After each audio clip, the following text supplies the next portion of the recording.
que vous inspirent les évolutions récentes de la médecine, comme des expériences en matière de gestation ex utero, ce qui est souhaité par des féministes comme Marcella Yacoub, ou encore le transhumanisme, dont parle Jacques Attali. Jacques Attali. Jacques Attali.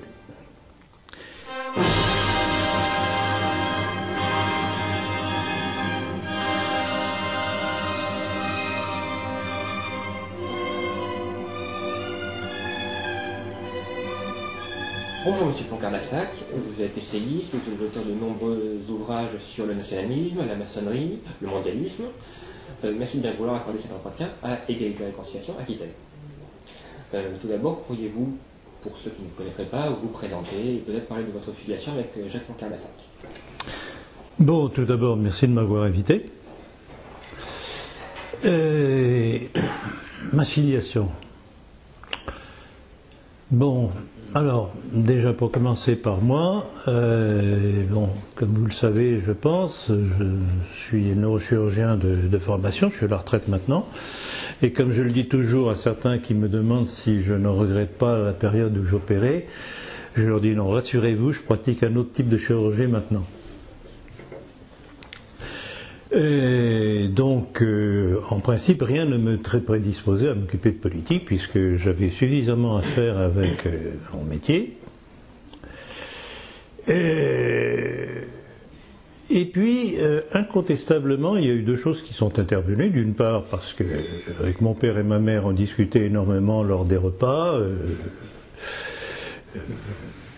Et contrairement à beaucoup de jeunes qui parlent toujours de la querelle des générations, qui souvent ont tendance à s'opposer à leurs parents parce qu'ils croient qu'ils vont faire preuve de davantage de personnalité, je n'ai jamais eu cette sensation de m'opposer à mon père pour m'affirmer en tant que tel.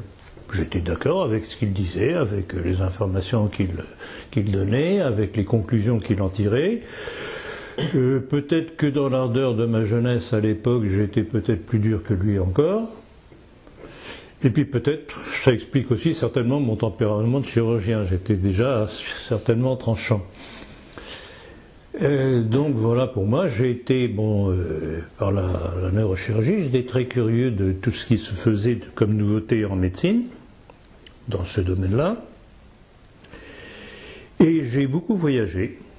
J'ai été en Angleterre, d'ailleurs avec une bourse de Sa Gracieuse Majesté, parce que bien involontairement, ayant appris, perfectionné plutôt mon anglais au British Institute quand j'étais à Lisbonne, au Portugal, et je me suis retrouvé premier de secours, et on m'a offert une bourse d'études, soit à Londres, soit à Oxford. J'ai choisi Oxford, et j'ai pu voir de près la médecine anglaise, et je peux dire qu'elle ne vaut pas grand-chose.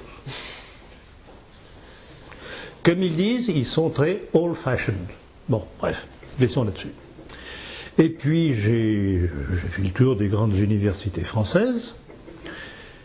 Et il y a une chose qui a attiré mon attention, c'était la microchirurgie, c'est-à-dire faire les opérations dans la neurochirurgie, c'est vrai pour les autres spécialités, au travers du microscope opératoire.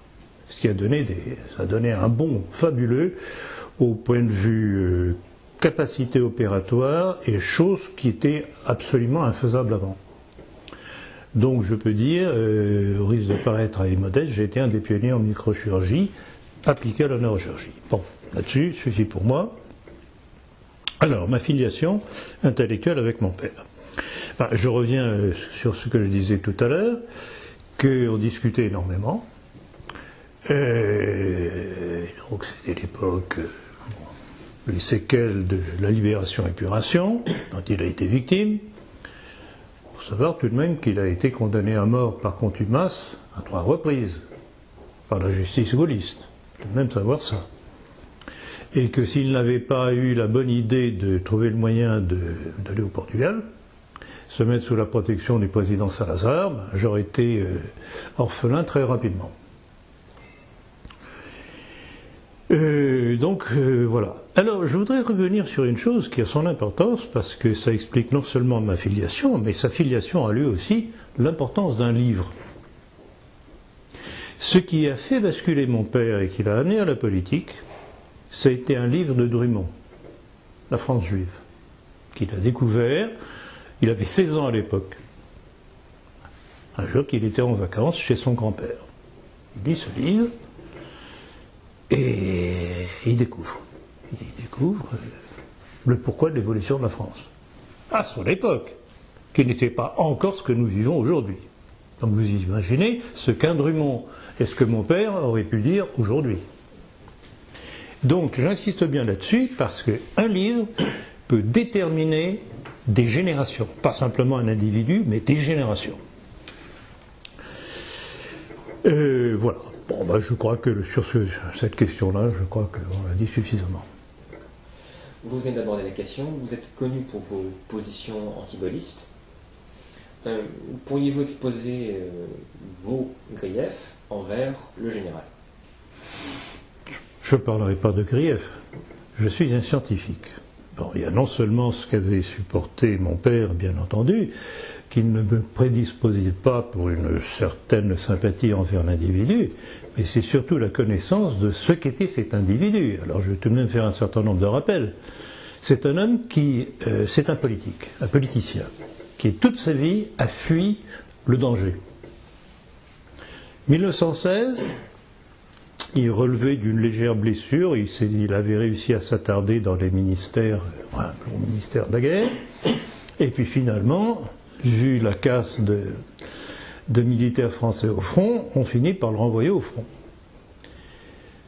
Et donc il arrive, il prend le commandement, et dès le lendemain, il se rend, sans combattre.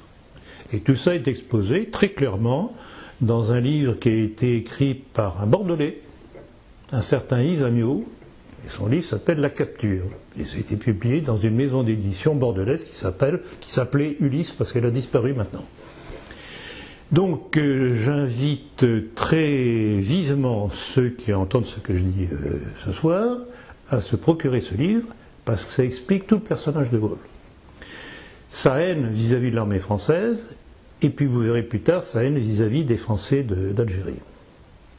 Donc c'est un homme qui, au début de sa carrière, alors qu'il était capitaine, commence par se rendre sans combattre. Alors, cette histoire qui est tracée dans ce livre, le plus amusant, c'est que je l'avais entendue 2 fois auparavant, par 2 militaires français. L'un qui était un commandant, réfugié aussi au Portugal, qui nous l'avait raconté à mes parents et à moi, et l'autre par le comte Aimère de la Chevalerie, qui était le généreux donateur d'une propriété aux gens de Chéré-en-Montreuil. Vous savez, diffusion de pensée française, etc. Jean Legui, bon, ça, en glissant là-dessus. Et donc, vraiment, confirmation absolue du fait. Et puis, quand on examine le reste du parcours de De Gaulle, sur le plan de son courage militaire, mai 68, qu'est-ce qu'il fait? Il fiche le camp, une fois de plus, comme un P, se mettre sous la protection du général Massu.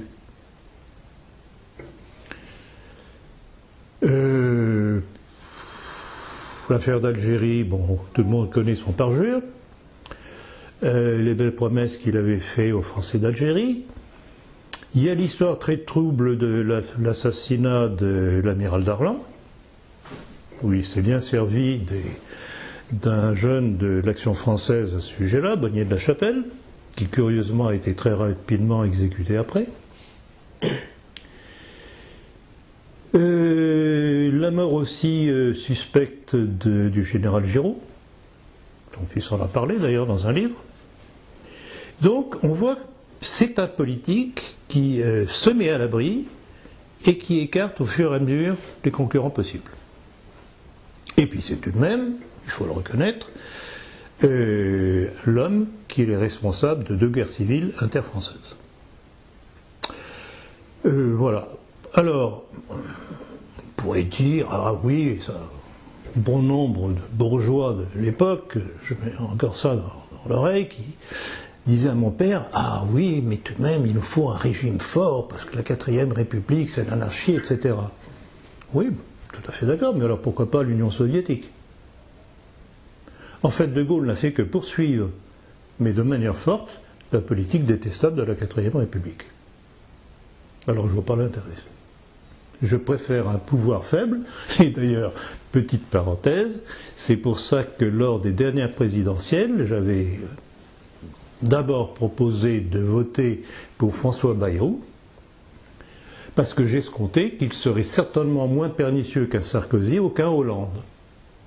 Et que si finalement j'ai fait voter de façon tout à fait consciente et révolutionnaire pour Hollande, c'est parce que je savais que si Sarkozy passait, il ferait passer les mêmes choses que Hollande, mais à petite dose, devant un public bourgeois, catho ou pas, endormi, ne voyant que les paroles qui visaient à les endormir.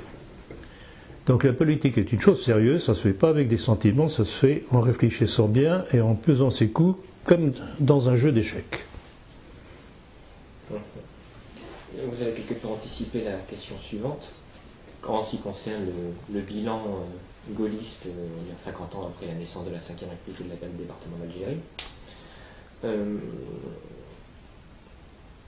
ne serait pas aussi possible de voir dans l'œuvre de De Gaulle une tentative qui a finalement été un échec de s'affranchir de l'influence américaine, notamment par la sortie de l'OTAN. Enfin, qu'est-ce que je veux dire ? Ça, c'est la façade.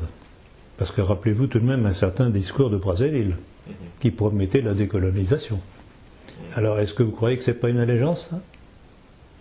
Alors il peut dire et faire croire qu'il en avait marre des Anglais et des Américains. Je veux bien le croire d'ailleurs sous cet aspect-là, parce que l'orgueilleux qu'il était n'avait pas beaucoup aimé les ordres qu'on lui donnait. Mais n'empêche, ça lui a servi pour arriver au pouvoir.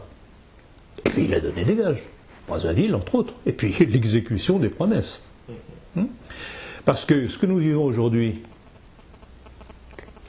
l'immigration-invasion, ça vient de qui ? Ça vient de la décolonisation gaulliste. Je ne suis pas un partisan farouche de l'Algérie française, dans le sens où certains l'entendent. Parce que je pense que ce n'était pas une chose qui était viable dans le temps. Mais on pouvait faire les choses autrement. Petite parenthèse encore, il faut savoir aussi que Drummond a été élu député d'Alger, par les musulmans. Et il y avait parfaitement moyen de trouver une structure d'origine orbite de l'Empire français, qui n'était pas la France, mais qui était une association de pays ayant une vision compatible et complémentaire, qui pouvait être une collaboration fructueuse pour les deux ou les trois ou les quatre, puisqu'il n'y avait pas que l'Algérie et le monde arabo-musulman. Lorsque la Constitution 58 a été écrite, il y avait ce projet d'une communauté qui était assez proche du Commonwealth. Ouais.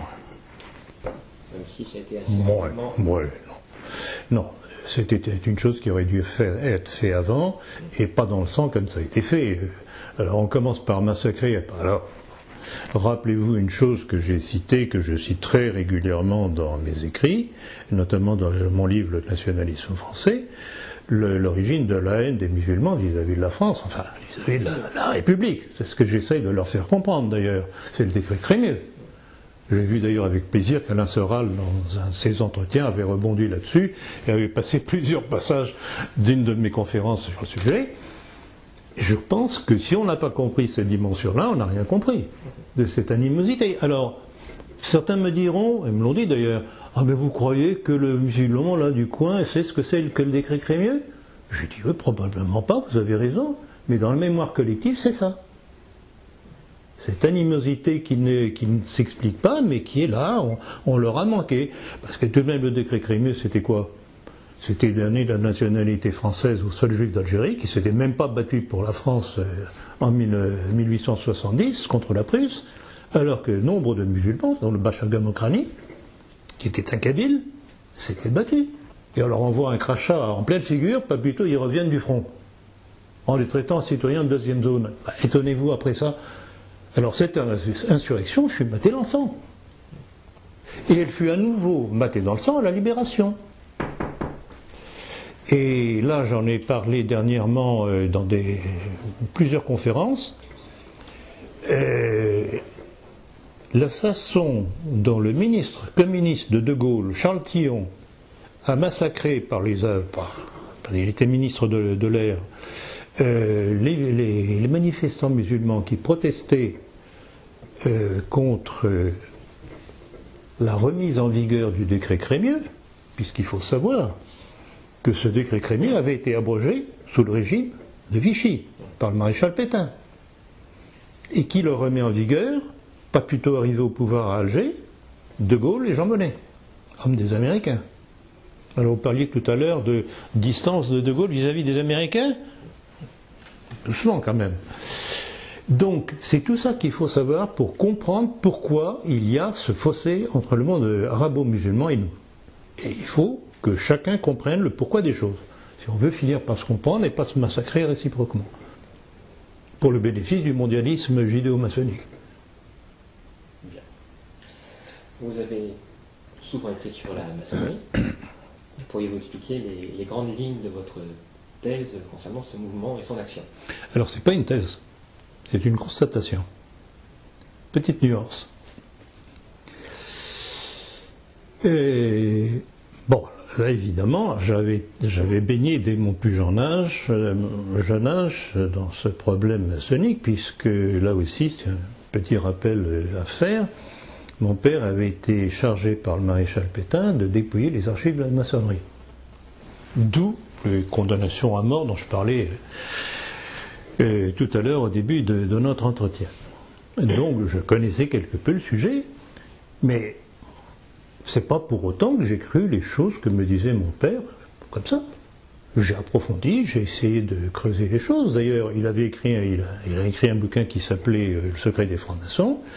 J'en ai écrit un autre qui s'appelle La maçonnerie, que vous connaissez. C'est pas du tout la même démarche. Il a pris un point d'attaque sur la maçonnerie. Moi, j'ai voulu faire un historique de la maçonnerie en remontant aux origines philosophiques et en décortiquant étape par étape la démarche maçonnique. Et dans cette démarche maçonnique, il y a une chose qu'il faut savoir, si on veut comprendre ce que c'est que la maçonnerie et sa dangerosité, c'est que la maçonnerie n'est pas une société secrète. C'est une superposition de sociétés secrètes basées sur une initiation successive. On promet au candidat qu'il aura enfin la vérité au degré supérieur, pour autant qu'il fasse ceci, cela. Et par cette méthode scientifique que j'ai adoptée, en creusant les textes maçonniques et juifs aussi, vous verrez comment ça se rejoint, je me suis aperçu que si dans les bas degrés de la maçonnerie on pouvait côtoyer des gens qui étaient de braves gens, même Cato, et dès qu'on passait à des degrés supérieurs et qu'on passait à la haute initiation maçonnique, on tombait en plein dans l'aspect satanique luciférien de la maçonnerie. Et dans mon livre La maçonnerie, j'ai apporté une multitude de textes maçons, avec bien entendu les références, tout un chacun peut les voir si je ne raconte pas des histoires, et juifs. Alors c'est très amusant, parce qu'on voit comment les deux sont interconnectés. La maçonnerie est une création juive. C'est si vous voulez, le troufion du monde juif. La maçonnerie. Et d'ailleurs, c'est à tel point, je citais entre autres textes, je le dis de mémoire, je crois que c'est en Australie, où il disait, quand d'aventure les juifs n'avaient pas de synagogue, eh bien ils faisaient leurs offices dans une loge maçonnique. Vous prenez toute la symbolique maçonnique, ce ne sont que des illustrations hébraïques, quelques-unes égyptiennes, mais essentiellement hébraïques. Égyptiennes parce que aussi hébraïques. Donc là, ce n'est pas une thèse, c'est une série de constatations. Voilà. Vous le rappeliez tout à l'heure, vous êtes médecin. Que vous inspirent les évolutions récentes de la médecine, comme des expériences en matière de gestation ex utero, ce qui est souhaité par des féministes comme Marcella Yacoub, ou encore le transhumanisme, dont parle Jacques Attali? Jacques Attali. Jacques Attali. Eh bien, c'est une volonté déterminée de déshumaniser l'homme. C'est une révolte contre l'ordre naturel, donc contre Dieu. Et c'est une démarche, alors, on la vit aujourd'hui, parce que l'histoire du mariage homosexuel, c'est exactement ça. La destruction de l'unité homme-femme, qui est la première famille de la société, qui est la base de la société, ça va évoluer vers quoi? Bon, je ne parle même pas des aspects moraux, mais ça va évoluer vers une société sans descendance. Ça veut dire quoi, ça? Et alors là, ceux qui se disent racialistes, ils vont se sentir touchés. Ça veut dire que d'ici, je ne sais pas, on ne peut pas faire le calcul comme ça rapidement, mais si on continue comme ça, il n'y aura plus de race blanche. Parce que c'est la race blanche que ça va toucher. C'est pas le monde arabo-musulman, ou noir, ou asiatique, etc. C'est nous, c'est l'Europe qui est touchée. C'est en Europe que ça se passe. Donc c'est une volonté de destruction de l'œuvre divine, on appelle ça comme on voudra, divine, qu'elle soit du Dieu chrétien, du Dieu musulman, ou même de Jéhovah. D'ailleurs, il y a des juifs qui ne sont pas d'accord avec. Oui, Raphaël Bardin avait été très critique par rapport tout à fait. Elle a même défilé, paraît-il, lors des premières manifestations contre le mariage en question. Très étrangement, on a découvert des choses juste après sur lui. Comment? Très étrangement, on a découvert des choses juste après sur lui. Je ne sais pas si vous avez suivi un petit peu les évolutions au droit de la famille à l'étranger, mais on peut voir qu'il y a une pluriparentalité qui a été... Bien entendu, mais bien entendu. Le problème de la polygamie se pose aux Pays-Bas. C'est d'ailleurs le député qui a déposé le projet de loi pour le mariage homosexuel il y a une dizaine d'années aux Pays-Bas qui maintenant parle très ouvertement de la polygamie. Aussi la reconnaissance d'un troisième genre en Allemagne et en Australie. Alors en Allemagne c'est pour les hermaphrodites, mais en Australie c'est pour quelqu'un qui a un sexe biologique tout à fait identifié. Ainsi que l'androgénèse et la parthénogénèse. Ah non, mais c'est invraisemblable, c'est ce refus de l'ordre naturel. Alors, bon, je veux bien croire, effectivement, ça existe, il y a des cas, vous parlez des hermaphrodites, etc. Mais pourquoi devrait-on faire une loi générale pour quelques cas isolés? Et dans mon livre, je crois que c'est le dernier que j'ai sorti d'ailleurs, Évolution de la société ou complot contre la société, je l'explique justement. On nous explique que périodiquement il faut revoir les lois sous prétexte que la société évolue. Mais c'est un mensonge absolu ça. Les lois sont faites aujourd'hui pour faire évoluer les mentalités. C'est donc exactement le contraire. Et donc là, c'est toujours la même chose. On a fait la même chose pour l'avortement, pour l'euthanasie, ça va être la même chose. On fait pleurer dans les chaumières pour imposer une loi. Or, le problème, quand il y a une loi qui libère, qui ouvre les portes, c'est que ce qui devient légal devient licite. Attention à ça. Donc on voit, il y a tout un clan, ceux qui manifestent contre le mariage en disant dictature socialiste, bon, c'est bien gentil ça. Bon, une dictature socialiste, oui, puis ce sont eux qui sont au pouvoir. Mais ce ne sont pas les socialistes qui sont directement responsables, ce sont ceux qui sont derrière. Comme ils étaient derrière Sarkozy, Chirac, Giscard et compagnie. Giscard qui était un des personnages les plus pernicieux de notre histoire récente. Et De Gaulle, bien entendu. De Gaulle, je ne vais pas rentrer dans les détails, mais enfin c'est tout de même l'adoption de la pilule. Hein, alors les bons cathos, gaullistes, etc., bon, il y a peut-être moyen de s'arranger autrement qu'avec la pilule. Surtout quand on voit, et j'ai vu les conséquences médicales avec la pilule chez des très jeunes femmes. Thrombose cérébrale à 18-20 ans, c'est pas normal. Un pays, vous connaissez bien la Belgique, il y a un débat actuellement sur la question de l'euthanasie des mineurs. Tout à fait, tout à fait. Si vous le souhaitez, nous pourrions aborder un petit peu la question religieuse, Oui. de manière un peu plus générale. Dans ce qu'on appelle la dissidence, il est souvent courant que des gens se réclament d'une spiritualité, qu'elle soit catholique, traditionnaliste ou musulmane, voire néo-païenne ou autre. Quel serait, de manière générale, votre avis sur l'état spirituel de la dissidence et ensuite de la France? Oula, c'est une question qui n'a l'air de rien, mais ça va nous entraîner très loin, ça. Bon, alors je crois qu'il faut que je commence par faire un rappel. Qu'est-ce que la France? C'est une nation qui s'est créée par la conjonction de deux facteurs. Un facteur religieux et un dessein politique. Facteur religieux, le baptême de Clovis, par Saint-Rémy, et un dessein politique qui commence avec Clovis, et qui a été suivi par toute la monarchie française jusqu'à la Révolution, avec la dégradation lente à partir de Louis XIV, ce que je considère comme un des responsables de la Révolution française, au risque de choquer ou de surprendre. Donc la France est une création chrétienne. Et tout son développement s'est fait dans cette optique-là. Si c'est devenu pratiquement le premier pays au monde connu de l'époque, c'est sous cette bannière, si j'ose dire. Et à partir du moment où elle abandonne cette bannière, elle se détruit. Alors, on est en plein dedans. Alors, avantage et inconvénient du christianisme. Ben, c'est un problème humain tout simplement. Parce que quand je vois le sectarisme de certains catholiques tradis,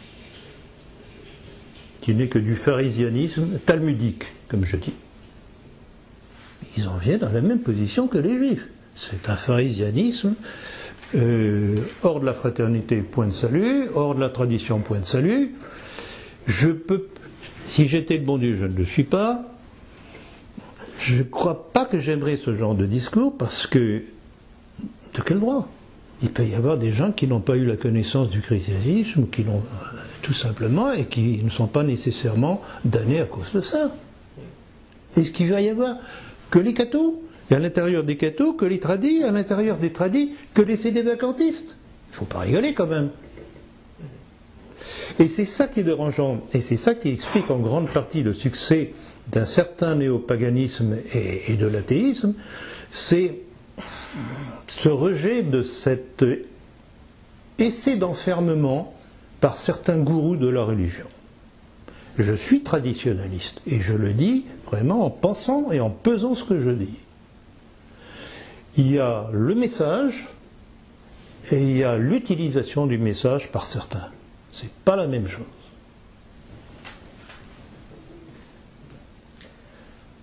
Vous défendez, ou même à l'occasion, l'idée d'une alliance géopolitique entre catholiques et musulmans, et aussi à l'intérieur même de la France, entre catholiques et musulmans, sur une vision, on va dire, conservatrice au point de vue sociétal.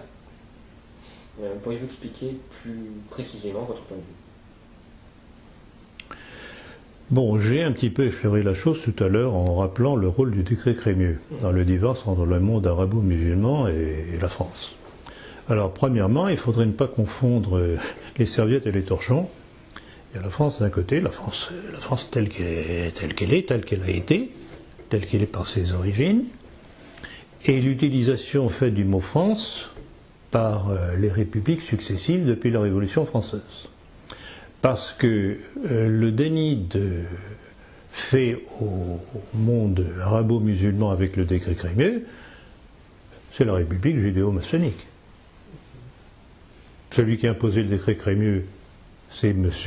Adolphe Isaac Crémieux, président de l'Alliance israélite universelle.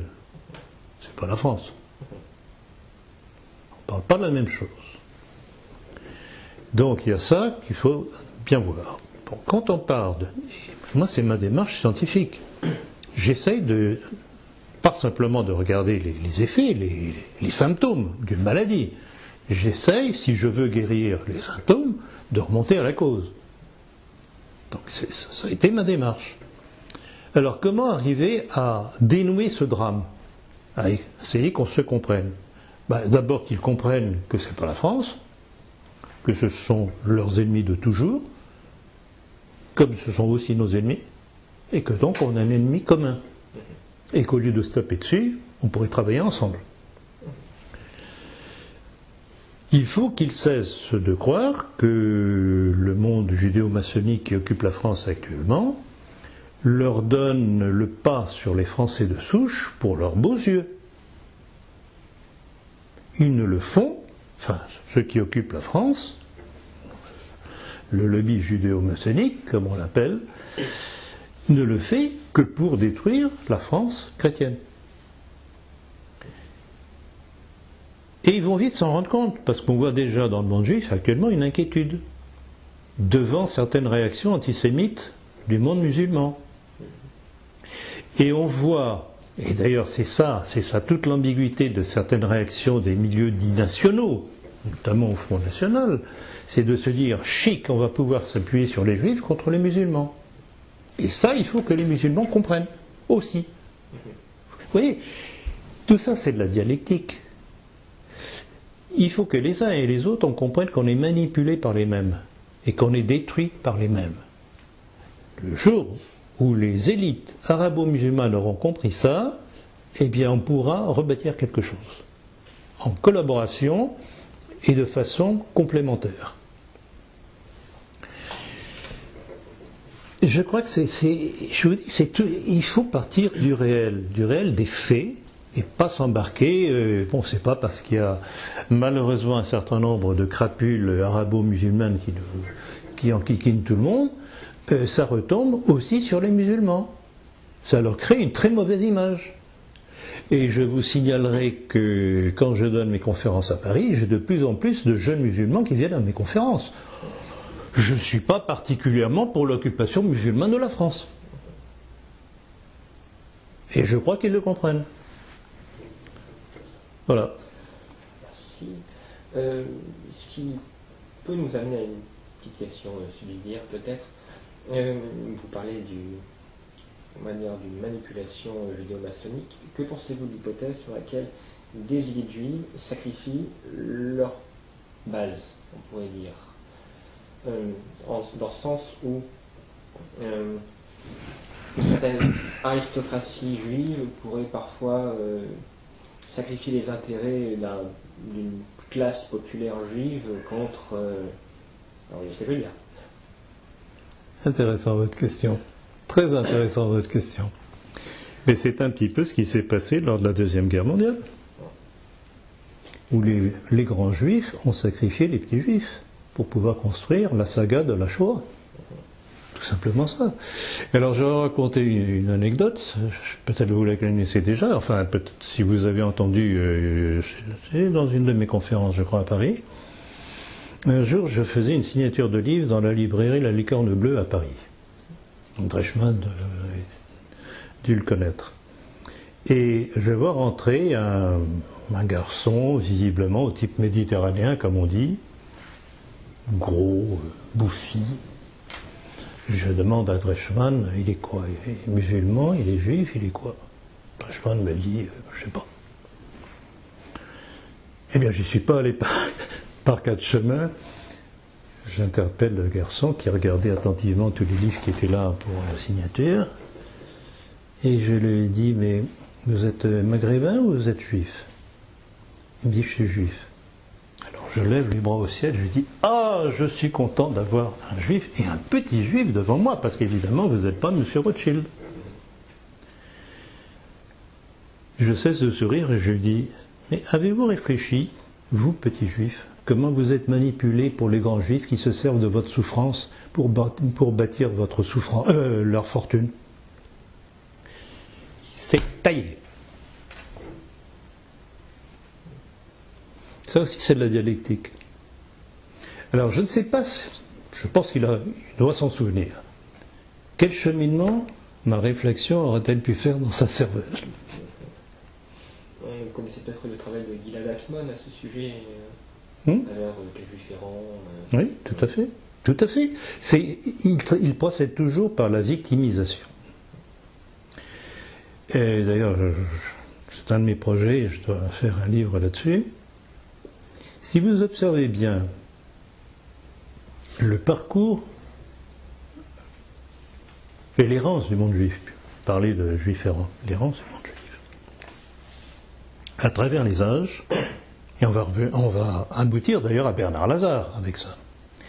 Vous constatez que à toutes les époques, le monde juif a été persécuté, a été accueilli dans d'autres régions, ou pays, ou nations, où il s'est fait à nouveau éjecter. Et indéfiniment. Le Rav Ron Chaya dit que c'est tous les 35 ans. Le Rav Ron Chaya qui a... Oui, c'est possible.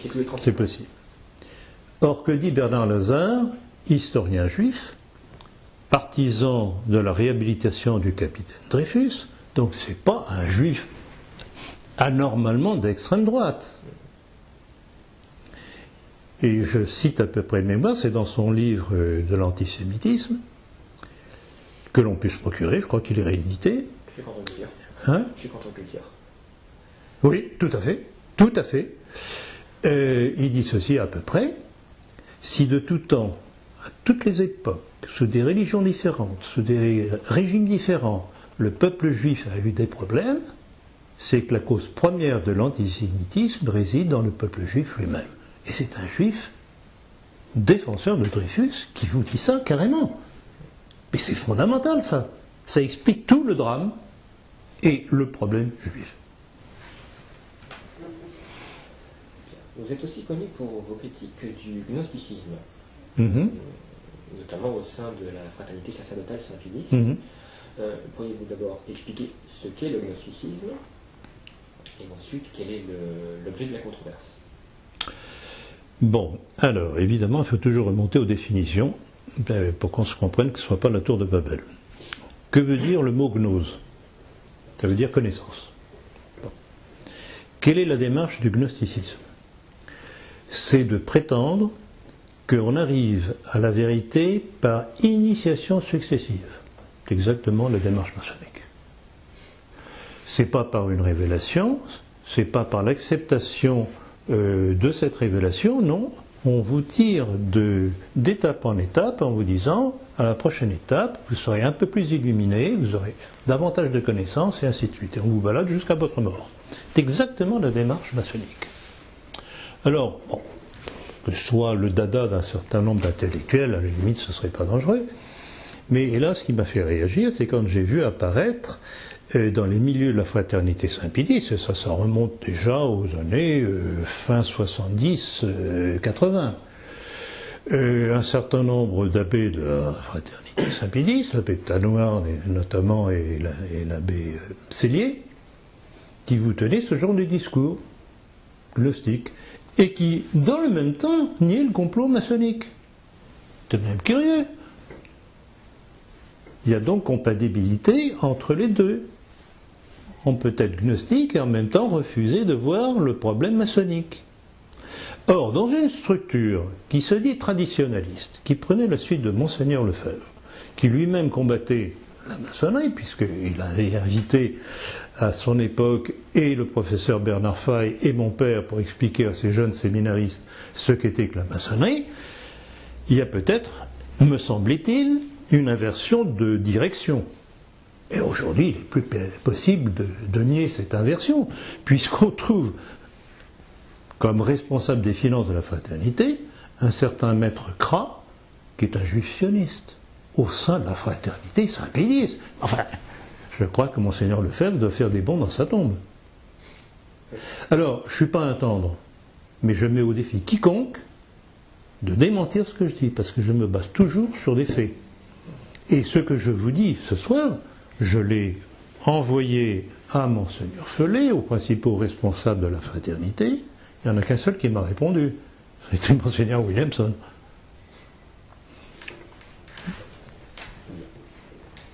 Si vous le permettez, nous pourrons passer à la question des droites en France et de leur évolution.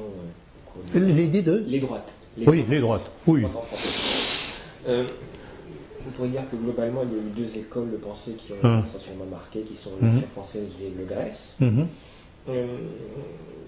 Tout d'abord, j'aimerais parler de l'Action française, si vous le permettez, qui est peu ou prou centenaire maintenant.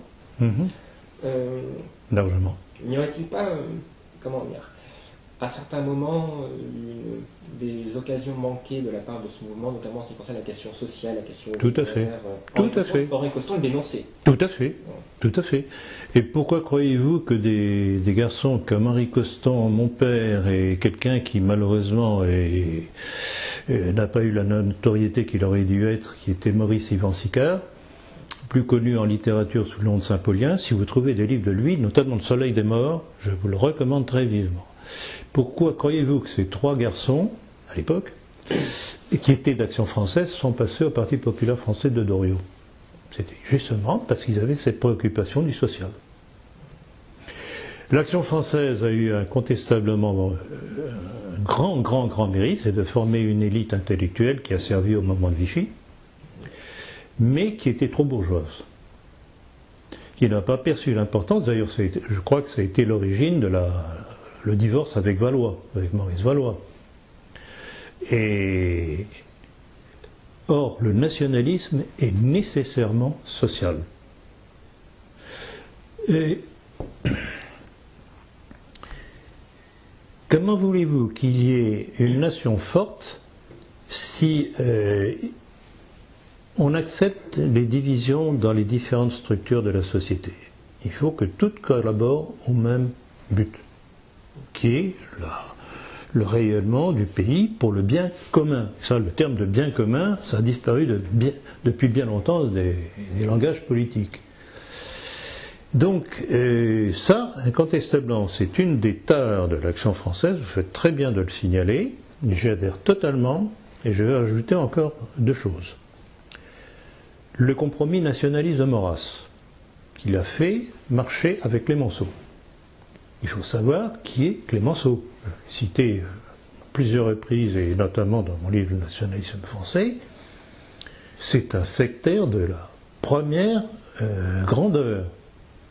Applaudissements au massacre de la terreur, etc.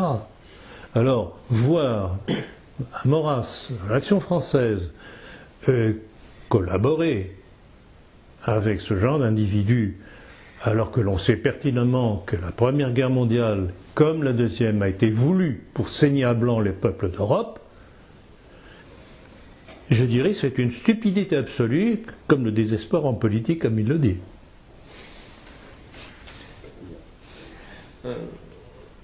Un thème récurrent dans les milieux,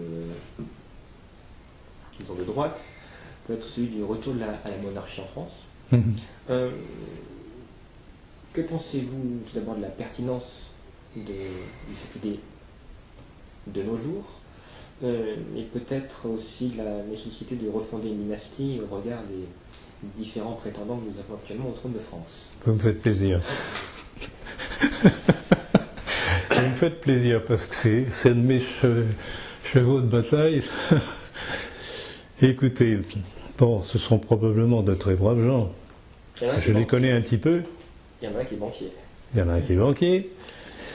Tout à fait. Ça ne prédispose tout de même pas au social, quand même. Et puis, bon, quand on connaît leur position démocratique, ça colle pas. Ça colle pas. Alors on dira, oui, mais regardez, la Belgique, l'Angleterre, le Danemark, peut-être la Suède. Et alors, ils ne font que signer des textes, c'est tout. Ils ne dirigent pas. Ce sont des potiches. Ce sont des potiches rassurantes, c'est tout. En Belgique, je crois que lors de l'adoption de la loi concernant l'euthanasie, le roi s'est mis en... Non, l'avortement. Le roi tout à fait. En vacances du... 3 jours, bien sûr. Bon, alors on admire beaucoup cet homme, c'était un très brave homme, je sais, mais il n'a pas rempli son rôle. S'il était réellement chrétien, s'il était réellement roi, il aurait dû mettre son veto. Quitte à se remettre à la porte le lendemain. Tout. Mais, donc, votre question est vraiment très pertinente, nous n'avons pas de prétendants. Si, on en a, mais ils ne servent à rien.